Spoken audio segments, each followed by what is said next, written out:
And me wife? Wife, very lucky that I have a very very understanding, wonderful wife. తను pediatrician అనమాట. ఓ Children specialist. वो भी doctor आप भी doctor और आप एक्टर वो भी एक्टर है? Yeah. లేదు తను యాక్టర్ కదా, అస్సలు కాదు పాపం. తనకి ఏంటో తెలియదు, యాక్టింగ్ అంటే ఏంటో కూడా తెలియదు, నిజ జీవితం కూడా తెలియదు పాపం.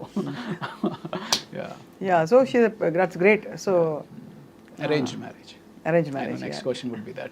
నో నో నో అలా ఏం కాదు, అంటే పీడియాట్రిషియన్ ఇలా చక్కగా కుదురుకుంది కదా అని అనుకున్నాను. అదే బట్ అరేంజ్డ్ అంటే ఇట్ మేక్స్ సెన్స్ బికాస్ మీరు యాక్టింగ్లోకి వచ్చేసాక మెడికల్ ఫ్రెటర్నిటీ నుంచి దూరంగా అయి ఉంటారు కొంత. బాగా బాగా అసలు లేదు, అసలు ఎవరితోటి టచ్లో లేను. అదే కాబట్టి ఎవరో నటి అంటే మనం అర్థం చేసుకోవచ్చు లవ్ మ్యారేజ్కి. అవును, అక్కడంటే natural doctor or doctor set కర్నా అని చెప్పి పెద్దవాళ్ళు చూసి చేసిన పెళ్ళే తెలుస్తుంది. పెద్దవాళ్ళు చూసి పెళ్ళి కన్నా ఎక్కడో ఆ సంకల్ప బలం ఉంటుందండి. నాకు మైండ్లో ఎందుకో నేను ఎలాగో చేయట్లేదు కదా, నాకు వైఫ్ డాక్టర్ అయితే బాగుండు అనేది పెట్టుకుంటాను అనమాట మైండ్లో. యూ వోంట్ బిలీవ్, చెప్పొచ్చు చెప్పకూడదు కానీ ఒక 6 years పట్టిందండి.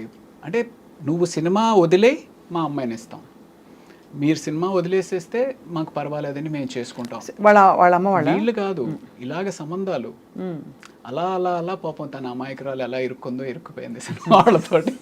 న్యాచురల్లీ కొంచెం కన్సర్న్స్ ఉంటాయి కదండి ఫిల్మ్ ఇండస్ట్రీలో. ఒకటి అంటే the environment is little different from traditionally. అవును, అదే అంటే ఇప్పుడు ట్రెడిషనలీ ఓరియంటెడ్ కన్నా మెయిన్ థింగ్ ఏంటంటే సినిమా తోటి ఏదో ఎవరితోటో రిలేషన్స్ ఉంటాయి అనేది పక్కన పెట్టేసేస్తే అసలు ఒక స్టడీ కెరియర్ కాదు కదా, ఇవాళ ఉంటుంది రేపు ఉండదు. ఆ ఇన్సెక్యూరిటీ అనేది త్రూ అవుట్గా ఉంటుంది. సో అలాగా సినిమా అనగానే డెఫినెట్లీ భయపడతారు. But yeah. కాఫీ తీసుకుంటారు ప్రకాష్ గారు? Thank you.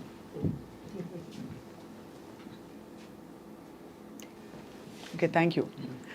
So coffee tea తాగుతుంటారా రోజంతా? తాగచ్చా డాక్టర్ గారు? కాఫీ యాక్చువల్లీ మా వైఫ్ అలవాటు చేశారండి, ఇదివరకు నాకు లేదు. బికాస్ తను వాళ్ళు రెసిడెన్సీలో చాలా ఎక్కువ నైట్ అవుట్స్ చేస్తూ ఉంటారు. సో ఆ రకంగా తను చాలా మంచి కాఫీ చేస్తుంది. సో ఆ రకంగా కాఫీ అలవాటు అయింది. Coffee is very good for health. అంటే once a day, that's what I have. Once a day అయితే నాకైతే డెఫినెట్గా మంచిదే అనిపిస్తుంది. నేను వన్స్ డేని తాగుతానండి, కానీ ఎప్పుడు తాగినా ఇప్పుడే రోజు ప్రారంభం అనుకుంటా. ఓ cheers. So I mean I particularly believe that anything and everything has to be in balance. Ante. You know, let that be coffee, let that be money, let that be love, let that be alcohol, anything. ఒక చాలా కీలక విషయం రవి గారు, మీరు being a doctor మీకు అదనంగా you will have a certain aura. Because I believe people who are educated especially technically qualified in a specific field వాళ్ళకు ఒక ఆరా వచ్చేస్తుంది ఆటోమేటిక్గా ప్రాక్టీస్ చేయకపోయినా. అది మీకు ఇండస్ట్రీలో లభించిందా extra respect or extra small cherry? Maybe yeah, definitely ఉంటుందండి. చదువుకుని డాక్టర్ చదివాడు కదా అన్నట్టుగా. అందులో ఒక 2 situations చెప్పాలి అంటే, తేజ గారు మీకు వినే ఉంటారు, ఆర్టిస్టులు సరిగ్గా పర్ఫామ్ చేయకపోతే కొడతారు. మిమ్మల్ని కొట్టలేదని 1-2 సార్లు. ఇప్పుడు అదేం అర్థమయ్యేది కాదు, ఏదో చెప్తారు ఇలా కొడతారండి అని అనేవారు. మా సెట్స్ మీద అయితే నేను ఎవరికో పడినట్టు ఉన్నాయండి, పడింది.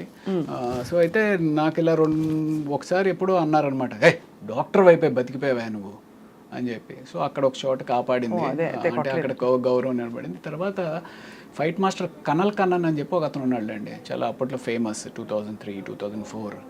ఆయన ఏదో ఒక ఫైట్ సీన్లో అంటే ఇంక ఏ క్యారెక్టర్ వస్తే ఆ క్యారెక్టర్, ఏ సినిమా అయితే ఆ సినిమాకి వెళ్ళిపోతూ ఉండేవాళ్ళం అనమాట. అందులో ఈ రౌడీ బ్యాచ్తో పాటు నేను కూడా ఉన్నాను. ఆ రౌడీ బ్యాచ్ని తిట్టినట్టు నన్ను కూడా పట్టుకుని తిట్టేస్తున్నాను. అప్పుడు మధ్యాహ్నానికి ఎవరో చెప్పారు, సార్ అతను డాక్టర్ చదివారండి, సినిమాలు చేస్తున్నారు అంటే. అప్పుడు ఆయన పిలిచి నన్ను పక్కకు పిలిచి, ఏమబ్బా నువ్వు ఎందుకు చేస్తున్నావు ఇదంతా, ఎందుకు వెళ్ళిపోవచ్చు కదా, మెడిసిన్ చేసుకున్నావు కదా ఇది అని చెప్పి, అప్పటి నుంచి ఇంకా ఆయన బాడీ లాంగ్వేజ్ మారింది. These are 2 occasions. ఇది కాకుండా కూడా ఇంకా ఓవరాల్గా ప్రాబబ్లీ మెడిసిన్ చదివాను అనే ఒక రెస్పెక్ట్ తోటి ఇన్ని సంవత్సరాలు కూడా కంటిన్యూ అవుతున్నానేమో. That's what. And one more crucial thing, what is my market worth అని తెలుసుకోవడం చాలా కష్టం, especially for a character artist. అది 10,000 నుంచి 10 లక్షల దాకా ఏమైనా ఉండొచ్చు. సో అది మీరు ఎలా, అంటే ఆ గ్రూవ్లోకి ఎలా వచ్చారు? ఓ రవిప్రకాష్ గారా, ఓకే ఆయన కాల్ షీట్ డైలీ ఇంత లేకపోతే కాల్ షీట్ ఇంత అని ఆ గ్రూప్లోకి ఎలా తెలుసుకున్నారు మీరు? మేనేజర్ పెట్టుకున్నారా లేకపోతే? నేను మేనేజర్ని అంటే ఉండేవారు కానీ but probably you should tell me what I'm worth seriously. I mean what impression do you get when? అలా కాదు అంటే అలా కదండి, నేను I asked you seriously because this is ఇది ఒక self discovery. Correct. Because it also helps you understand how much confident you are about yourself. Correct. Because మనం ఎక్కువ చెప్పేస్తే మనలాగా రీప్లేసబుల్ ఇంకోళ్ళు ఎవరో ఉంటారు, అవును, మేబీ నాట్ ఎగ్జాక్ట్ బట్ ఎవరో ఒకళ్ళు దొరుకుతారనే ఫీలింగ్ ఉంటుంది. అలా అని అండర్సెల్ చేసుకుంటే ఒకటి మనకి గడవదు, అవును, రెండోది మరీ అండర్సెల్ చేసుకున్నట్టు ఉంటుంది. యా, అంటే ఇక్కడ అయితే రెండు విషయాలండి. ఒకటి నాకు సపోర్ట్ చేస్తూ కొంతమంది డైరెక్టర్స్ ఉన్నారు, అరే మన రవి ఉన్నాడు కదా, మన రవిని పిలవండి అనేది ఒకటి హెల్ప్ చేసింది. రెండు, నేను ఎప్పుడు డబ్బు గురించి పెద్ద ఎక్కువ ఆలోచించలా. ఇప్పటికి కూడా ఎంత ఇస్తే అంత అనేటట్టుగానే వెళ్ళిపోతాను. ప్రైమరీలీ బికాస్ నాకు huge respect for a producer and a business man. చాలామంది ఏమనుకుంటారంటే బిజినెస్ మ్యాన్ అనేగానే వాడు ఏదో విపరీతంగా డబ్బులు సంపాదించేస్తాడు అనే ఒక తప్పు అపోహలో ఉంటారు. అలాగే ప్రొడ్యూసర్ మీద కూడా ఉంటారు. అంటే నాకు ఎక్కడి నుంచో డబ్బు తీసుకొచ్చి ఒక 10 మందికి ఉద్యోగ అవకాశం కల్పిస్తూ తను డబ్బు సంపాదిస్తాడో లేదో తెలియకుండా రిస్క్ తీసుకుని ఒక ప్రాజెక్ట్ టేకప్ చేస్తాడండి. సో నా వల్ల నేను ఆయనకి మిగిల్చేది పావలా అవ్వచ్చు, 5 పైసలు అవ్వచ్చు, బట్ అయినప్పటికీ నేను ఎందుకు ఆయనకి స్ట్రెస్ అవ్వాలి అనే ఒక పిచ్చి అనుకోవచ్చు, అమాయకత్వం అనుకోవచ్చు, లేకపోతే ప్రాబబ్లీ ఏదో ఎక్కువ మాట్లాడుతున్నాడు, ఓవర్ యాక్షన్ అని అనుకోవచ్చు. But I personally feel that. అంటే నాకు ఆ బిజినెస్ మ్యాన్ అనే వాడి మీద అంత రెస్పెక్ట్ ఉంటుందండి. ఎందుకంటే అతన్ని నమ్ముకుని ఫ్యామిలీ ఉంటుంది. ఆ ఫ్యామిలీని కూడా రిస్క్ చేసి ఎక్కడి నుంచి రాదు. అంటే ఏదో ఎత్తుకుని వచ్చి కాదు, ఏ బ్యాంక్ నుంచి అప్పుని తీసుకురావాలి, లేకపోతే ఎవరి దగ్గర నుంచో ఫైనాన్షియల్ దగ్గర నుంచి అప్పు తీసుకురావాలి.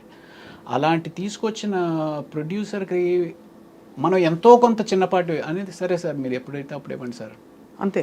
కానీ ఎగ్గొట్టిన వాళ్ళు ఉంటారు కదా. ఉంటారండి, ఎగ్గొట్టిన వాళ్ళు ఉంటారు, అడ్వాన్స్ ఇచ్చి రెండో పేమెంట్ ఇవ్వకుండా అలాంటివి చాలా అవుతాయండి. అదే అంటే విన్నాం కాబట్టి తెలుసు. యా, బట్ మీరు ఎప్పుడు అంటే you come from a very well to do family? అంత కాదు కానీ, yeah, not very well to do family. It's more of well to do కన్నా ఏముందిలే అబ్బాయి ఇవాళ కాకపోతే రేపిస్తారు అనే ఒక నమ్మకం. అండ్ దెన్ ఇంకోటి, యా, సంథింగ్ లైక్ దాట్. ఇవాళ కాకపోతే రేపు అనేస్తారు. అండ్ సరే ఇప్పుడు 2 సార్లు అడుగుతాము, సార్ మీరు ఇస్తే కానీ నేను డబ్బింగ్ చెప్పను, లేకపోతే మీరు ఇస్తే కానీ నేను షూటింగ్ రాను అని ఒక్కసారి కూడా అనలేదు. అది సో అది చాలా ఆ మంచితనాన్ని అప్రిషియేట్ చేస్తారు ఇండస్ట్రీలో. అప్రిషియేట్ చేస్తారు, టేకెన్ ఫర్ గ్రాంటెడ్ అడగడం చెప్పి వాడుకుంటారు. అదే అలా కూడా వాడుకుంటారు. అదే so but I mean it's quite a journey. 200 చిత్రాలు మీరు నటిస్తూ మొత్తం ప్రాసెస్లో మీ ఫ్యామిలీ అండి? Family from the mother father side or you mean the wife? Both. Father వైజాగ్లో కోర్టులో ప్రయాణం కోర్టులో సూపరింటెండెంట్ కింద రిటైర్డ్ అయ్యారు. బట్ ఆయన కూడా ఒక 17 ఏళ్ల వయసులో ఇల్లు వదిలేసేసి ఒక చిన్న ఉద్యోగంలో ప్రయాణం స్టార్ట్ చేసి విశాఖపట్నంలో ఒక కోర్టులో ఒక చిన్న గుమస్తాగా. I mean he's my hero, definitely he's my hero because ఆయన ఎన్నో సాక్రిఫైసెస్ చేసి నన్ను మా అక్కని పెంచి చదువులకు పంపించారు. అప్పట్లో యూనో అవుట్ ఆఫ్ కంట్రీ పంపించాలి అంటే డబ్బు కావాలి, సో అంత సాక్రిఫైస్ చేసి పంపించారు.